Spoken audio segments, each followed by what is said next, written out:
$11,000 reward is being offered for information on a man suspected in an armed robbery and a shooting at a Family Dollar store in Saginaw.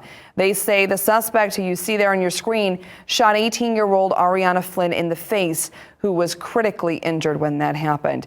Mid-Michigan Now was able to speak with Flynn from her hospital bed last night. Luckily, doctors at U of M Ann Arbor tell her father, John McGee, that his daughter's physical injuries will improve with no sign of long-term memory effects or serious complications. Of course, though, still a long recovery for her. If you have any information, please call Crime Stoppers. You can see the number here on your screen.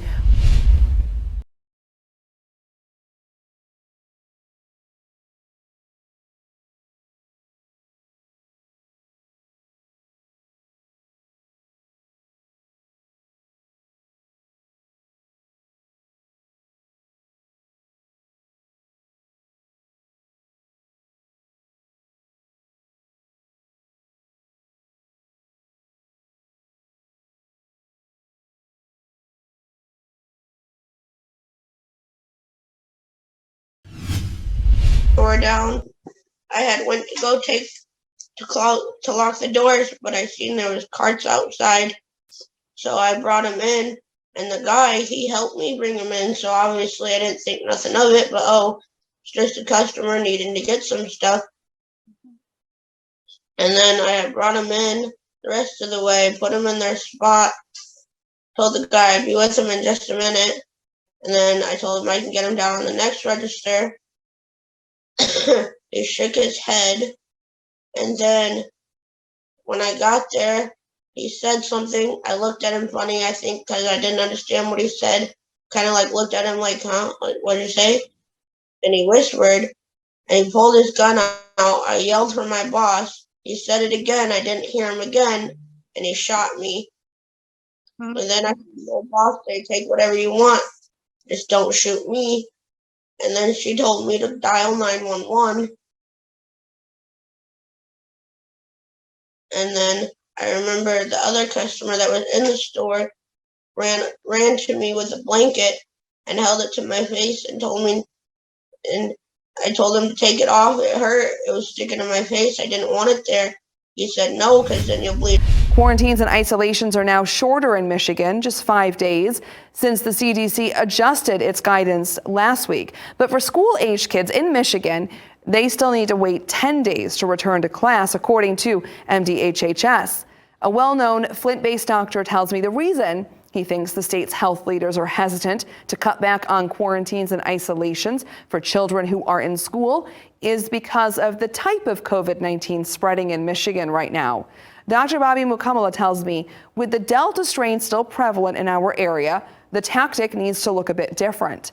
But he also says the less severe Omicron variant is starting to spread more rapidly. And when it does, he says to expect change in the guidance. When that happens, I think our guidelines will change because, again, now we have a faster spreading, but perhaps less severe, that then could favor us moving to 5 days instead of 10 days in the school-age children as well. MDHHS did not respond to my questions today, but the Genesee County Health Department did get back to me and echoed Dr. McCummela's concerns, saying in part in a statement, last week the CDC changed their recommendations for quarantine and isolation in response to the Omicron variant.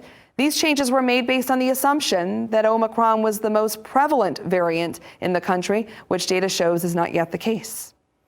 The Genesee County Health Department also says, though, they are awaiting guidance from the state, but do anticipate that coming soon and are already updating relevant documents so they can expedite that process. In the meantime, Dr. McCummela is asking people, trust the experts. The lag doesn't mean that nobody knows what's going on. The lag just means that there is diligence and it takes some effort to reconcile different sources of data to make sure that we are making the right decision each step of the way. Hurley Medical Center says that they have seen a higher amount of COVID-19 pediatric cases come into their emergency room. The doctor says that one cause might be the Omicron variant. Hurley Medical Center says that their pediatric cases are from birth to 20 years old. Right now, in these pediatric cases, those who test positive had nasal congestion, fever, runny nose, and a cough. Of all of their pediatric patients, about 50% of them have tested positive for COVID-19. COVID-19. According to Dr. Gomez, he says the Omicron variant is more contagious in children, just like in adults. He says right now with these pediatric cases, a majority are not vaccinated against the virus, but there are some cases where they're not being hospitalized. We certainly have seen children with COVID since the start of the pandemic, which has now been nearly 2 years. But we've certainly seen that in terms of the peaks and valleys that we've seen. What we've seen in the emergency department at Hurley have largely reflected that. And now the Omicron variant and the surge, well, our emergency department clearly does reflect that and does reflect a surge in the amount of positive COVID in our emergency department. Hurley Medical Center says that along with these pediatric COVID-19 cases, they're also seeing a significant amount of adults come in and test positive for COVID-19.